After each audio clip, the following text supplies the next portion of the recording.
Тры золаты, серабро і бронза. Такі важкі ўклад у скарбонку зборнай Беларусі ўнеслі віцебскія батутысты на другім этапе Кубка свету па скачках на батуце ў Мінску. Зараз трыумфатары міжнародных стартаў літаральна на тыдзень завіталі ў Віцебск, дзе працягваюць шліфаваць свае новыя праграмы. З трэнерскім штабам і лідарамі нацыянальнай зборнай сустрэўся Сергей Мисурагин. Першы на размінцы ў спартыўнай зале з'явілася сярэбраны прызёр у індывідуальных скачках і пераможца ў сінхронных выступленнях Марыя Махарынская. На чэмпіянаце свету дзяўчына рыхтуецца прадэманстраваць новую праграму са складанымі элементамі. У Мінску была першая спроба пера, якая уразила суддзяў. Соперничалась больше всего с собой.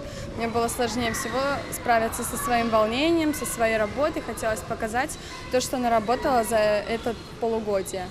Ну, можно сказать, что у меня почти получилось показать все, что я наработала. Но зато есть к чему стремиться, поэтому я вторая, а не первая.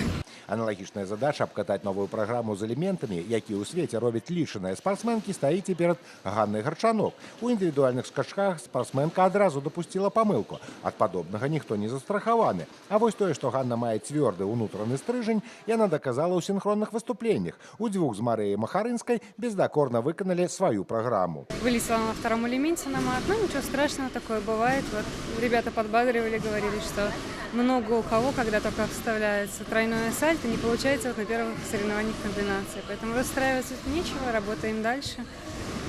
Тем более были еще синхронные прыжки, нужно было собраться, отработать, потому что я же не одна там прыгаю, а вот с Марией это ответственность больше, это уже немножко по-другому. Тым часам размінку пачаў і алімпійскі чэмпіён Рыа-дэ-Жанэйра Уладзіслаў Гончароў. На дамашнім этапе Кубка свету балельшчыкі чакалі ўбачыць яго новую праграму, але тактыка і стратэгія спартыўнай барацьбы пакуль не далі гэтага зрабіць. Такім чынам Уладзіслаў яшчэ не раскрыў усе козыры ў барацьбе за Кубок свету. Мы работали на сборе над новой программой и хотели попробовать ее на Кубке мира, но где-то сыграл тактический ход, и поэтому не смогли попробовать. Будем настраиваться на максимальный результат. Помимо 2 Кубков мира есть еще общий зачет Кубков мира.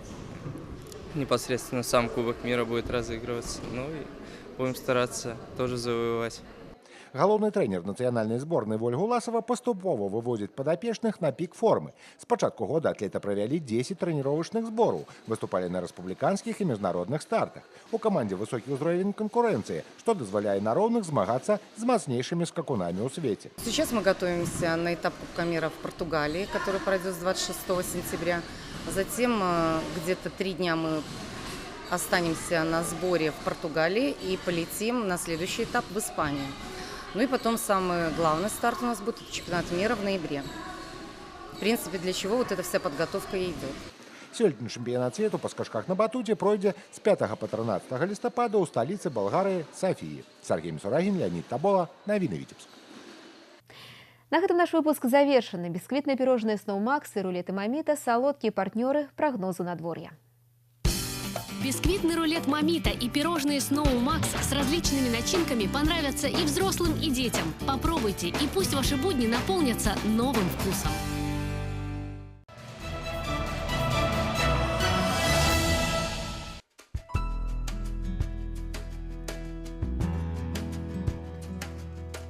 У бліжэйшыя суткі па вобласці будзе воблачна, ноччу па ўсходняй палове, днём на большай частцы тэрыторыі кароткачасовыя дажджы, раніцай днём моцныя, у асобных раёнах магчыма навальніца, ноччу і раніцай месцамі слабы туман. Вецер паўночна-заходні 3,8, днём у асобных раёнах парывы да 15-20 метраў за секунду. Тэмпература паветра ўначы плюс 8-13, днём 13-18 цяпла. У Віцебску воблачна, дождж, раніцай днём моцны. Вецер паўночна-заходні 3,8, парывы да 15-20 метраў за секунду. Тэмпература паветра ўначы плюс 11-13, днём 16-18 градусаў вышэй за 0.